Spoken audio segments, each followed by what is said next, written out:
УКМК тарабынан үстүбүздөгү жылдын 20 майында Кара Суу районунун Тилман айылында Кыргыз Республикасын Өзбекстан менен жер асты аркылуу байланыштырган туннель табылган.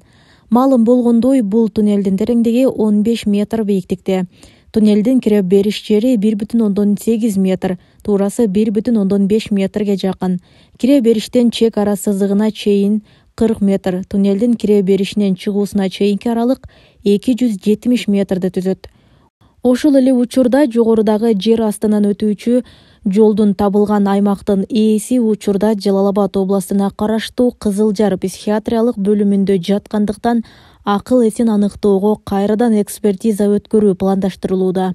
Учурда кылмышка тиешелүү заттарды алуу иштери жүрүп жатат.